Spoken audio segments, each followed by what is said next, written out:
नमस्कार दोस्तों, आइए आज सुनते हैं मालती जोशी जी की लिखी कहानी शून्य का गणित। तो कहानी शुरू करें मित्रों।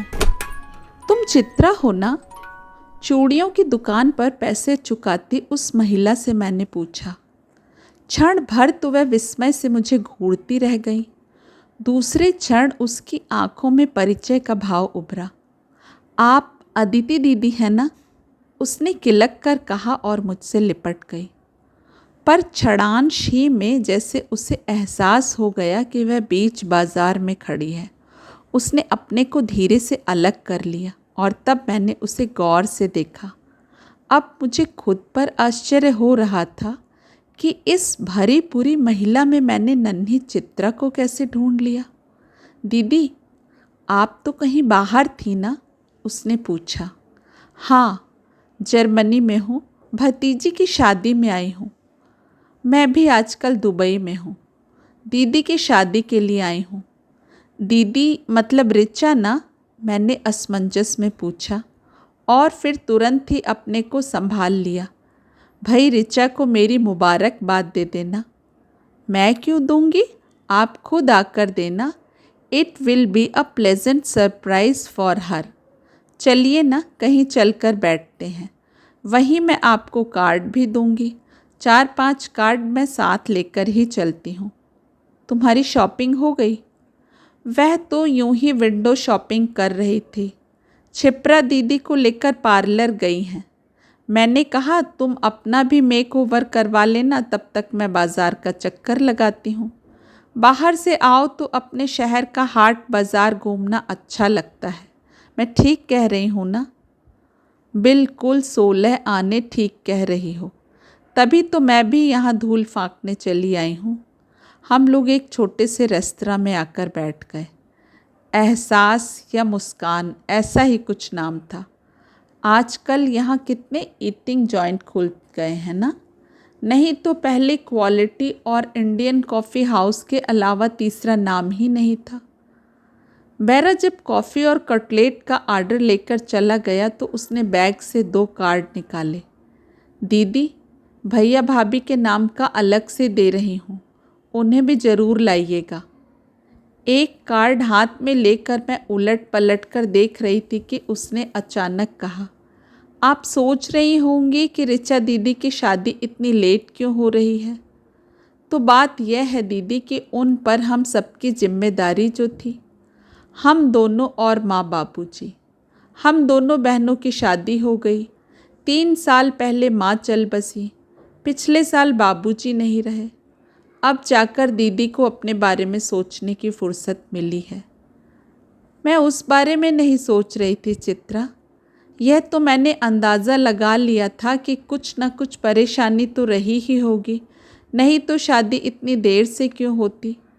मैं तो यह सोच रही थी कि कार्ड तुम दोनों के नाम से क्यों है। किसी के नाम से तो होना चाहिए था ना। दीदी अपने नाम से छपवाती तो अच्छा थोड़े ही लगता।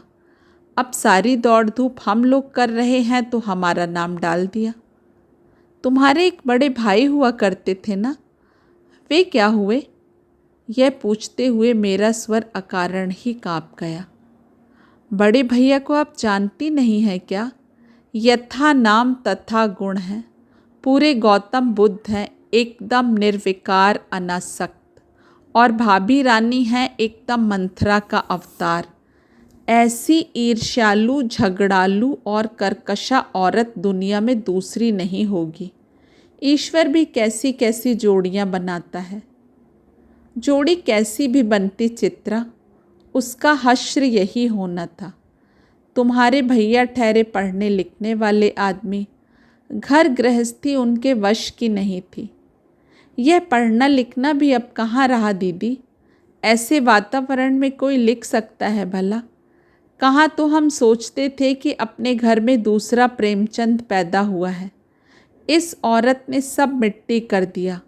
और मज़े की बात यह है कि रिचा दीदी की सारी सहानुभूति भाभी के लिए ही है। कहती हैं कोई भी लड़की ढेर सारे सपने लेकर ससुराल आती है, यहाँ आकर पता चले कि पति एकदम औघड़ किस्म का है और घर में 3 अनब्याही नंदें, एक पढ़ने वाला देवर और बूढ़े सास ससुर भी हैं, तो कोई भी लड़की बौखला जाएगी। अब बताइए, हमने कोई बात छिपाई थी? उनके पिताजी, चाचा, ताऊ आकर 10 बार देख गए थे। तुमने अभी पढ़ने वाले देवर की बात की तो याद आया, सोहम आजकल कहाँ है? वो तो सबसे पहले मैदान छोड़कर भाग खड़े हुए। इंटर्नशिप पूरी होते ही बोले, इस नर्क में मैं अब एक पल भी नहीं रह सकता। एक बार जो गए तो पलट कर नहीं देखा। लड़ाई भाभी से थी और सजा भुगती माँ ने। बेटे से मिलने की आस लिए लिए ही इस संसार से चली गई। सोहम भैया के जाने के बाद तो वह नरक हमारे लिए घोर नरक बन गया। भाभी के मन में तो यह बात ऐसे बैठ ही गई कि बाबूजी ने ज़रूर छोटे को कोई खजाना सौंप दिया होगा, नहीं तो बिना रुपए पैसे के आदमी घर से बाहर कितने दिन रह सकता है। यह तो अच्छा हुआ कि उन्हीं दिनों दीदी को कैंपस में क्वार्टर अलॉट हो गया और दीदी हम सबको वहाँ से निकाल लाईं। उसी की बदौलत माँ बाबूजी के आखिरी दिन आराम से कट गए।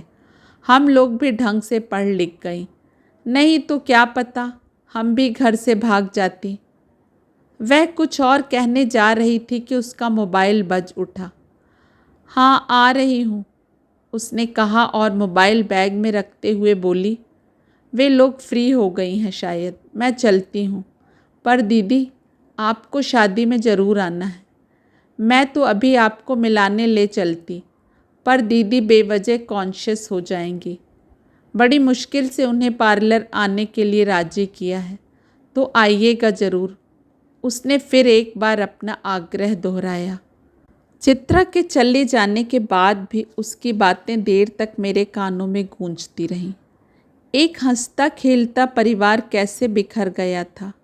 समझ में नहीं आ रहा था कि मुझे खुशी हो रही थी या दुख हो रहा था। मुझे वह शाम याद आई जब मैं आखिरी बार गौतम से मिली थी। मैंने उसे बताया कि पापा आजकल ज़ोर शोर से मेरे लिए लड़के देख रहे हैं। तो उसका वह तो इतना प्रत्याशित था कि मैं तो अचकचा गई। मुझे समझ में ही नहीं आ रहा था कि क्या कहें कि उसने बात आगे बढ़ाई। यह तुम मुझे इन्फॉर्म कर रही हो या मुझसे सलाह मांग रही हो? तुमने क्या आजकल मैरिज काउंसलिंग का धंधा शुरू कर दिया है? धंधा तो शुरू नहीं किया, पर तुम्हें सलाह दे सकता हूँ। कैसी सलाह?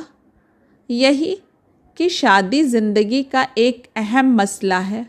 जो भी फैसला लो सोच समझ कर लेना, किसी के दबाव में मत आना, वही करना जो तुम्हारा मन कहता है। अपनी बड़ी बड़ी आंखें उसके चेहरे पर गड़ाकर मैंने कहा, मेरा मन क्या कहता है, क्या यह भी मुझे बताना पड़ेगा? वह सकपका गया, फिर डूबती सी आवाज़ में बोला, तुम्हारे मन की बात तो बाद में सोचूंगा, पहले अपने मन की बात तो पता कर लूँ। कब तक पता करोगे? कह नहीं सकता। मुझे लगता है कि मैं शादी ब्याह घर गृहस्थी जैसी चीज़ों के लिए बना ही नहीं हूँ। शादी कर भी लूँगा तो वह निभेगी नहीं। हम दोनों के बीच से जो नाजुक सा सुंदर सा रिश्ता है वह भी चूर चूर हो जाएगा। इसके बाद पापा मेरे लिए जो पहला रिश्ता लाए मैंने वहीं हाँ कर दी। मेरी शादी के कोई 6-8 महीने बीते होंगे। वीज़ा की प्रतीक्षा में मैं कभी ससुराल कभी पीहर को आबाद कर रही थी। उन दिनों मैं मम्मी के यहाँ थी कि गौतम की शादी का कार्ड मिला। दरअसल 2 कार्ड आए थे, मेरे नाम से अलग आया था। मम्मी ने उन लोगों की समझदारी की तारीफ़ भी की थी, क्योंकि अब मेरा वजूद अलग हो गया था। कार्ड खोलने के बाद मैंने भी उसकी समझदारी की दाद दी थी। वो तो अच्छा हुआ, वो कार्ड मेरे ही हाथ आया। किसी और ने पढ़ा होता तो अनर्थ हो जाता। कार्ड में 1 फुट नोट था। अदिति, तुम्हारी शादी के बाद ही एहसास हुआ कि तुम मेरे लिए कितनी ज़रूरी थी। मेरी ज़िंदगी का एक अहम हिस्सा थी तुम। तुम्हारे जाने के बाद जीवन में एक शून्य सा भर गया है। यह शादी उसी खाली जगह को भरने की कोशिश भर है। उस समय यह सब पढ़कर इतना गुस्सा आया था कि मैंने कार्ड के टुकड़े टुकड़े करके डस्टबिन में डाल दिए थे। शादी में जाने का तो खैर सवाल ही नहीं उठता था, लेकिन इस समय यह सब याद करके गौतम पर तरस ही आ रहा था। इच्छा हो रही थी कि उससे जाकर पूछूं कि गौतम, तुमने ये क्या किया? अपने जीवन का शून्य भरने के लिए तुम एक जीती जागती हाड़ मास की औरत ले आए। अब अगर वह 24 घंटे घर में महाभारत मचा रही है तो क्या गलत करती है? अपना फ्रस्ट्रेशन वह कहीं तो उतारेगी। गौतम, बचपन में क्या कभी तुमने रिक्त स्थान भरने के प्रश्न हल नहीं किए? इतना तो तुम्हें पता होगा कि खाली जगह में कोई भी शब्द ठूसने से काम नहीं चलता। वहाँ तो बस सार्थक या कम से कम समानार्थक शब्द भरने से ही बात बनती है, और एक शून्य को दूसरे से भरने की कल्पना तो एकदम ही हास्यास्पद है। दोस्तों, आशा करती हूँ कहानी आपको पसंद आई होगी। कल फिर मिलेंगे एक नई कहानी के साथ। आप सभी का समय शुभ हो। नमस्कार।